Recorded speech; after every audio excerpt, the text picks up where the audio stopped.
here with Tom. We're looking at Klang. Tell us a little bit about Klang. Yes, so Klang is a rhythm platformer where you defeat enemies by reflecting their attacks while keeping your groove going.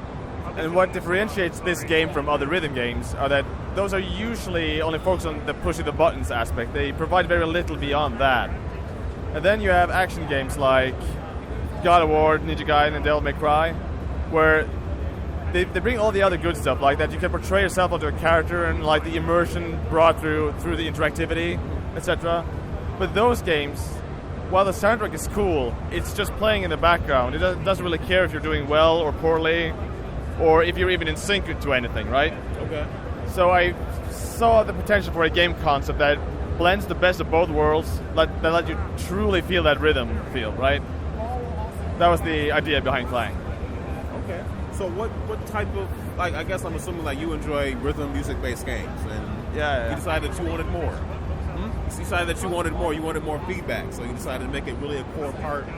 I guess the attacking is a core part of everything that's going on. Yeah, I just wanted context to everything, right? Gotcha. It's like when playing a game like Tinimations, it's cool pushing the buttons, it feels good to push them, but it's like...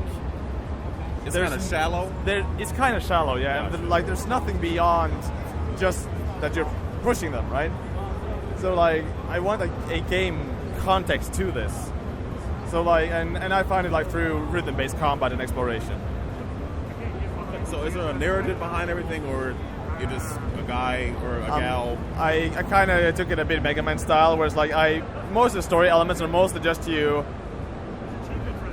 contextualize why you're fighting these characters. Okay. And make you more hyped for them, and also to give them a face, which is very important.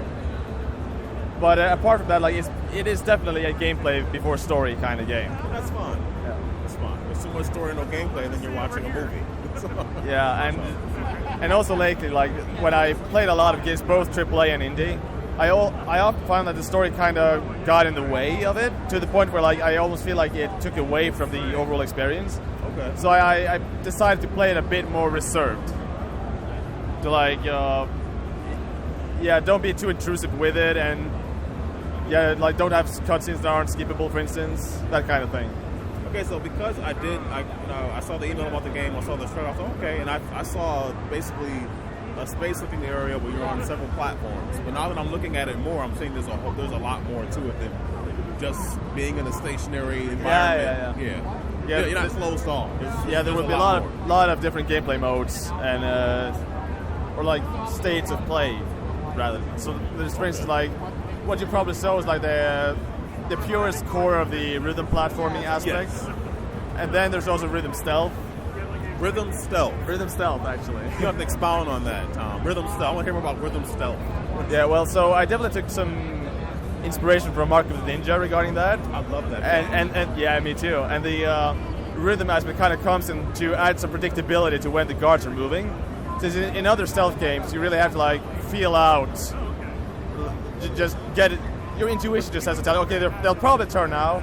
But here it's like synced to the music, so like you can tell for sure if you have your sense of rhythm. Yeah. Nick Sutner. Thank you. Any more questions, or would you like to try it for yourself? I want to try it. I want to ask platforms. When is it coming out? Yeah. So the platforms are PC, Mac, Linux for the initial launch. Okay. And you saw this individual here right now, which is indicating something. Yes. But no promises yet. Understood. And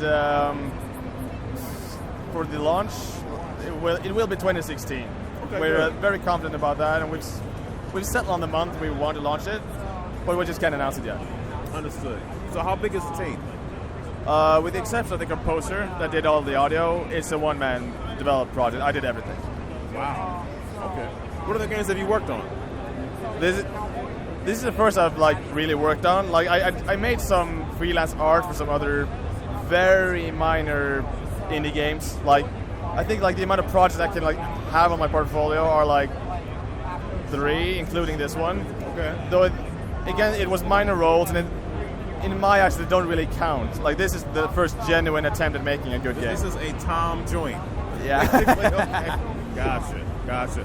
Are there any keyboard controls, or that's just because of the PC is there? Yeah, it's just because the PC is there. So you can choose between the gamepad and the keyboard.